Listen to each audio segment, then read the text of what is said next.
Hello and welcome back to the Ringgit Oh Ringgit channel. So excited to talk about today's topic, which is all of the sources of my income. Where do I get my money from? You'll find out.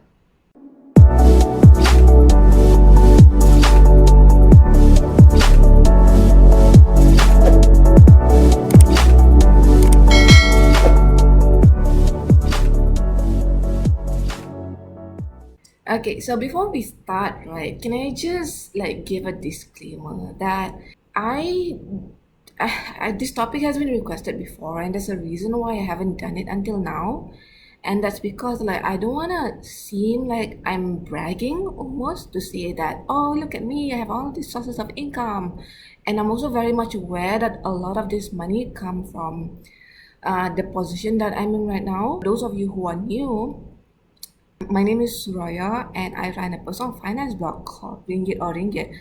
I've been running it for about 4.5 years now, and through that website, it gave me so much opportunities that I'm about to list to you right now in this video. So in one way, yes, I've been lucky that these opportunities came to me, but on the other hand, I'm no way I want to say that, oh, it's all just luck. Like, obviously I worked hard for it. Obviously I took those opportunities and made it happen. So with that in mind, I guess, keep an open mind and know that all of these sources of income, they take time to develop. They definitely were not overnight. Some of them took years before it became even like a stable source of income. But regardless, I just want to give you like one person's perspective on like what is possible. When I listed out in my notebook over here, those who know me know that I never go anywhere without my notebook. This is awesome. This is the secret to life itself. Write everything down, if not, you'll forget it. As I was listing down all of my sources of income, I personally was surprised by a how many sources that I have that are stable, and B, how much I enjoy my work. And that's the most amazing thing about all of this. Again, I really don't want to appear that I'm bragging, but honestly, it's been such a joy to be able to use my core strength in a way that also generates me money that I can use to make a living. If if you want to take away like anything at all from this video, just know that it is possible to love what you do so that it doesn't feel like work. Yeah, sure, work is work, but like you still enjoy what you do, or at least the outcome of what you do. Let's just jump right into it, okay? My first source of income would be communications work, providing writing services. That was actually the whole reason why I started Ringgit or Ringgit anyway. I just wanted a place to put all of my writing portfolio, and I thought, you know what, let's open up a website where I can write about my favorite topic in the world, which is personal finance, and I can send these links to potential clients so that they could hire me. And that, led to another and led to another, but still the core of what I do is still writing services. I actually studied communications in college, so I did mass communications and media communications and culture and corporate communication. So I'm a true and true communication person. Maybe a little bit of a side note. Oh my god, I can't believe everything worked out. When I was in college, right? You know how like Asian parents, they're like, so what do you want to be? A doctor or lawyer or an engineer? And me, I go like, no, I don't want to be any of those. I literally picked communications. Damn that lorry. I literally picked communications as my field of study simply because I thought it sounded easy. It wasn't. But oh my god, I was one of those kids where I didn't know what I wanted to do in life, and I was just kind of like, I wonder if anyone can relate to this. I was just kind of like floating during my early 20s. Thank god things worked out, But oh my god, again, thank God things worked out. So that's the first thing that I do. The second source of income would be again under the communications umbrella.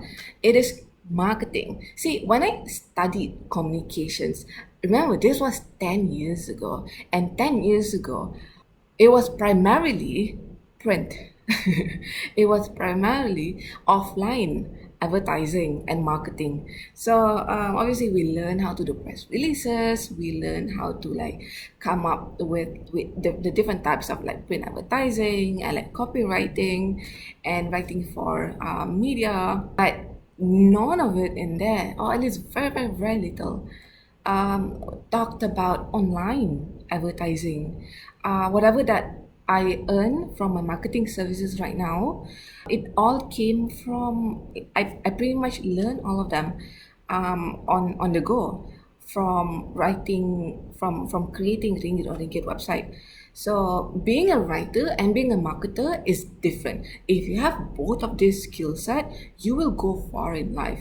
Because just because you have a product that you create, which is writing work, doesn't mean that people are gonna read it. You have to bring it in front of eyeballs. That's the whole point of communications in the first place. The communications is basically you have a message that you want to bring to the target audience. How do you bring it to them and in what way? Maybe like a tip for, I know that a lot of people wants to start writing as a way to earn income right now.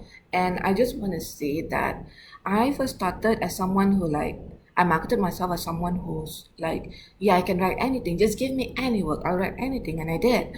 But sooner or later, and you will learn this through experience, it's just something that you have to go through, that the faster you find a niche, the faster that you have an area of specialty. For example, you are known as someone who can do report writing, or you are known as someone who can edit resumes, or you are known as someone who can do sales copywriting, or known as someone who can do email marketing, for example, then the faster the chances of you making money. This is real talk. The third source of income that I have would be doing consultation work. So I have by request so far, but now I've started to offer as a package, communications consultation, which means that if any company wants someone to review their content strategy, I am the person who can do that. I call myself something like I'm a therapist to look at the plans that you already have from an outsider's point of view, so that you will know what are your strengths and what you should focus on, and what resources you already have at your disposal so you can focus on that. So it's actually a really enjoyable line of work, and I hope I can do more of it. So if any of you you have a business right now, or you are working in the marketing department of your company and you're thinking of going into content marketing, or you want someone to assess whether your content strategy is working, I'm your girl. So sempat. The fourth source of income would be on I do speaking. This is something that's quite new actually, and something that I kind of sort of stumbled upon, that I didn't know that I was gonna be like the type of person who's gonna be like enjoys speaking. But I do. My God, my mom's genes are strong. My mom's a teacher. My mom's a teacher. My aunt's a teacher.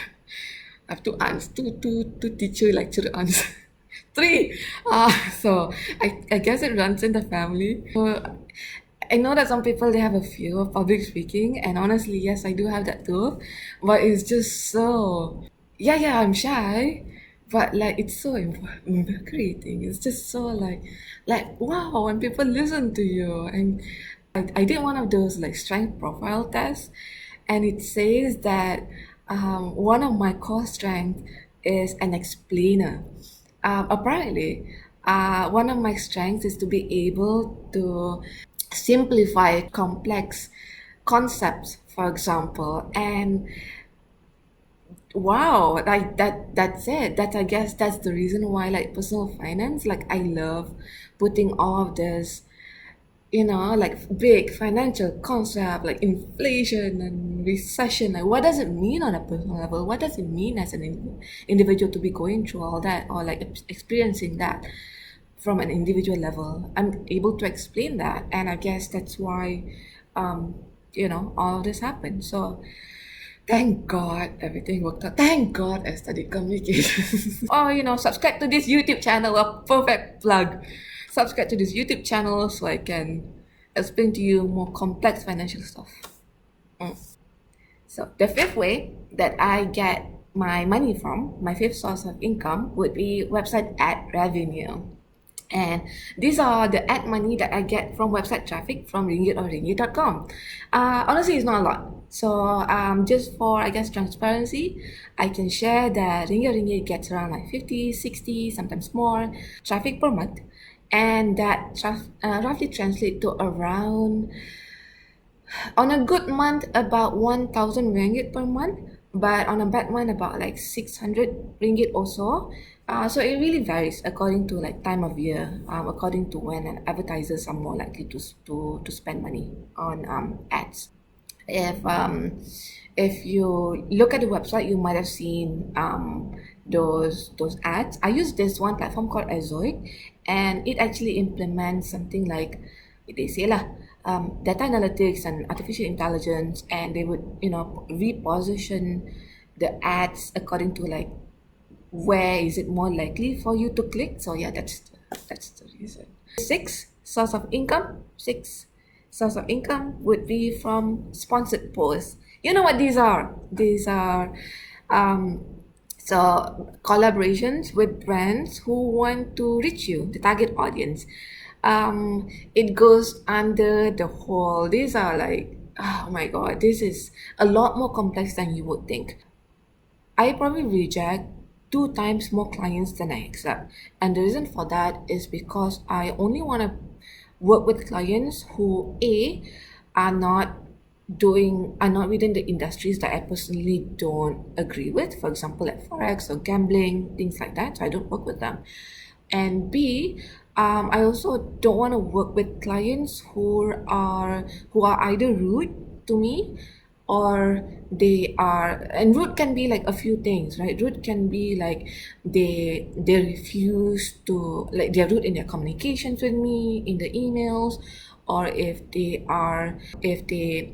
really want to like reduce slash my rates, for example, or they themselves don't see the value of my work and they try to like um undercut me by I don't know, that there's a lot of things that people do in order to get like free work from people. I also try not to work with clients who are not willing to pay me 50% deposit. And in my experience, that has been, better than doing contracts. So, there's honestly, these are not bad conditions to make. And the ones that remain are the ones who I'm happy to work with. I'm happy to share their products and services. I'm happy to support them long term and build that relationship. I guess I sound a little bit defensive right now when it comes to sponsored posts, and maybe that's because like a part of me feels that, am I selling out?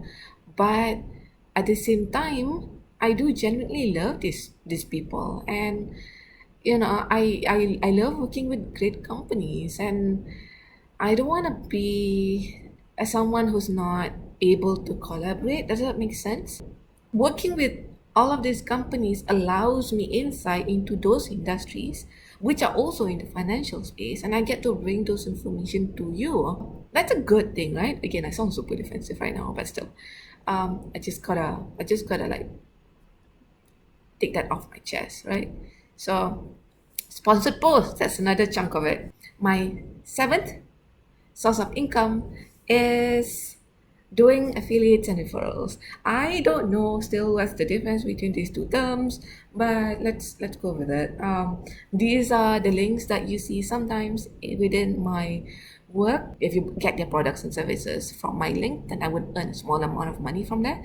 I actually have and a whole article like listing out the ones that um, I'm using right now and my favorites. Some of them allow you to earn like a lot, up to like 200 ringgit per referral.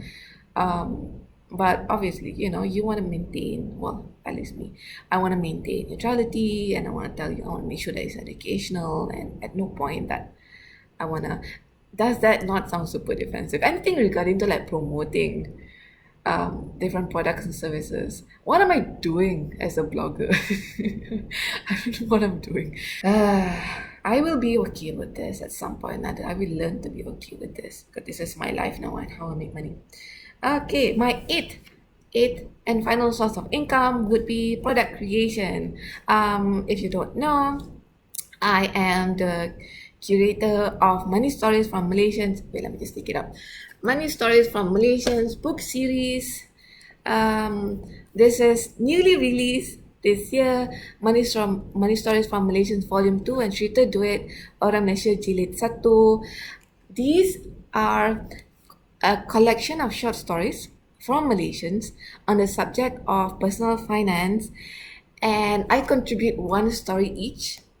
And no joke, I know I'm biased, but oh my god, the stories are so good. Like each of the stories will make you think of money differently. I honestly can't wait for you to, I'm a bit nervous, but I can't wait for you to read my story, data analytics, and how that correlates with personal finance, artificial intelligence, and privacy issues in personal finance. Well, that one is mine, and there's like a lot more.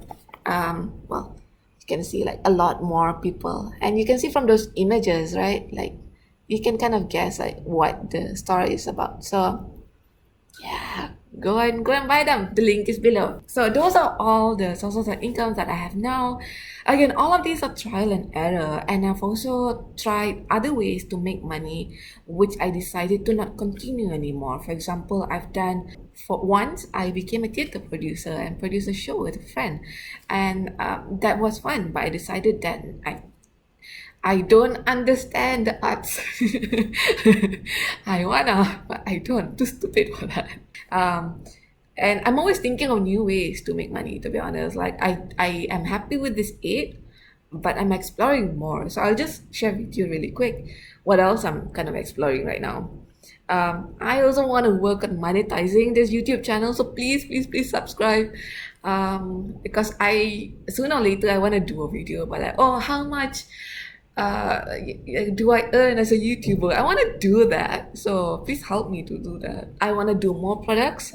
I was thinking of like in everything from like apps or like I'm thinking of digital products or printables or like apps or like templates, for example, resume covers, things like that. I'm still like, thinking about it. I don't really want to do much. I decided against doing much, and the reason is because like you don't need another mug, you don't need another note, or do you? It's partly like I want to reduce waste, and partly I think a digital is the way to go right now, isn't it? Okay. And I'm also kind of exploring the idea of doing personal finance coaching.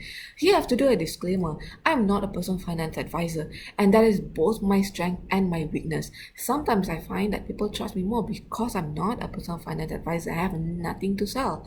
And my approach is more about I guess I'm like a therapy of sorts. Like I help people to like, I listen to people's personal finance problems. I help them with the like emotional management side of things. I talk to them about like consumer psychology because of my communications background. So I would love to do some sort of coaching, maybe in a webinar format. I don't know. Let me know if you would be interested to buy something like this. Individual coaching webinar. Let's see. I don't know. Those are all of my 8 sources of income. I want to add more. Uh, Tell me what you think about them. Tell me what sources of income that you want to explore, and leave everything in the comment section. And maybe we can, I guess, earn more money so that recession will be less painful. With that, I'm signing off. I will talk to you soon. Take care. Have a good day. Bye.